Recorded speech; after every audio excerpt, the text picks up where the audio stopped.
واش الجيران عندهم الحق يديروا الشرع يديهم؟ سؤال حساس، ولكن القانون واضح فيه. وصلنا هذا السؤال، واش الجيران يقدروا يوقفوا شي حد مع مراه في دارو لمجرد الشك؟ الجواب هو لا، وألف لا.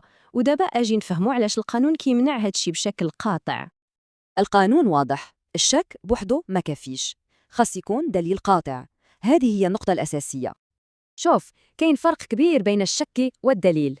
القانون ما كيعترفش بالاشتباه، كيعترف بالدليل الملموس. جريمة الفساد حسب القانون خاصها إثبات ديال الفعل الجنسي، ماشي مجرد وجود جوج ناس في بلاصة واحدة. أوكي، إذن شكون اللي عنده الحق يوقف شي واحد؟ القانون حدد هالسلطة لجهة معينة. الأصل هو أن الشرطة القضائية هي المختصة، ولكن كاين استثناء واحد ووحيد. هذا الاستثناء هو حالة التلبس، ولكن الشروط ديالها صعيبة بزاف وماشي سهلة التحقق. باش المواطن العادي يتدخل، خاص الجريمة تكون كيتعاقب عليها بالحبس، ويكون الفاعل تشد متلبس. وهنا فين كاين المشكل؟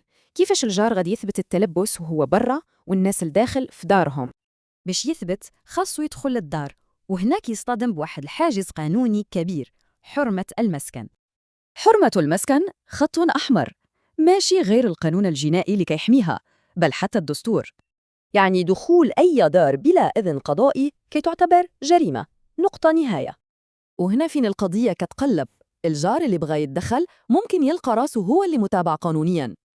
إذن شنو هو الحل القانوني والصحيح في هذه الحالة؟ الجواب بسيط وواضح. دور الجار هو حاجة واحدة: التبليغ. أما التحقق والضبط فهديك خدمة ديال الشرطة بوحدها. القانون كيحمي حريتك وخصوصيتك، ما يمكنش واحد يتهمك أو يوقفك غير